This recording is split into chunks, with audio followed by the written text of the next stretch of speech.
संसद के बजट सत्र का दूसरा चरण जारी रहा। कार्रवाई के दौरान राज्यसभा में नेता प्रतिपक्ष मल्लिकार्जुन खड़गे की एक टिप्पणी को लेकर विवाद खड़ा हो गया।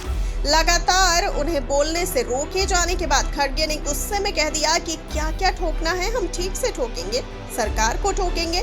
खड़गे ने आरोप लगाया कि यहाँ पर तानाशाही चल रही है, किसी को भी बोलने नहीं दिया जा रहा। उनके बयान के बाद सत्ता पक्ष ने जबरदस्त विरोध किया, जिसके चलते आखिर में खड़गे को माफी मांगनी पड़ी। आइए जानते हैं क्या कहा था शिक्षा मंत्री ने। तो बता दें कि राज्यसभा में जब शिक्षा मंत्रालय के कामकाज पर चर्चा शुरू होने जा रही थी, उसी समय विपक्षी सदस्यों ने मांग की कि शिक्षा मंत्री धर्मेंद्र प्रधान को तमिलनाडु सरकार के खिलाफ की गई टिप्पणी के लिए माफी मांगनी चाहिए।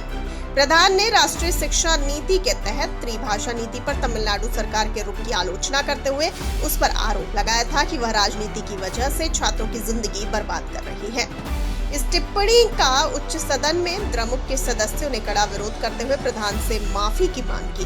द्रमुक सदस्य काले वस्त्र पहनकर सदन में आए थे।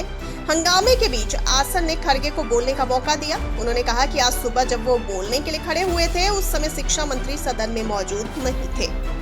आइए जानते हैं कैसे शुरू हुआ हंगामा। तो बता दें कि इस पर उपसभापति हरिवंश ने उनसे कहा कि इस समय शिक्षा मंत्रालय के कामकाज पर चर्चा होनी है और खड़गे को यह होने देना चाहिए। जवाब में मल्लिकार्जुन खड़गे ने कहा कि पार्टी के सदस्य चर्चा के लिए तैयार करके आए हैं। इसके बाद उन्होंने एक शब्द ऐसा प्रयोग किया जो असंसदीय था।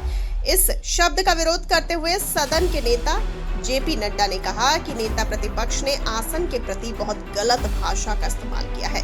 नड्डा ने कहा कि इसकी सभी को निंदा करनी चाहिए। उन्होंने कहा कि नेता प्रतिपक्ष को अपनी इस टिप्पणी के लिए माफी मांगनी चाहिए और उस वाक्यांश को सदन की कार्रवाई से निकाला जाना चाहिए।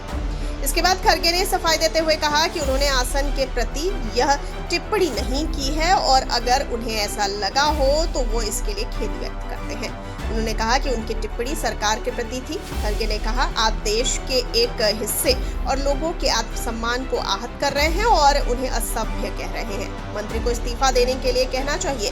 वे देश को बांटने और तोड़ने की बात कर रहे हैं। नड्डा ने खड़गे के जरिए आसन के प्रति खेद जाहिर करने का स्वागत करते हुए आसन से कहा कि नेता प्रतिपक्ष की टिप्पणी सदन की कार्रवाई से निकाल दी जानी चाहिए। इसके बाद उपसभापति ने कहा कि वो इस पर विचार करेंगे। इसके बाद सदन में शिक्षा मंत्रालय के कामकाज पर चर्चा शुरू हुई।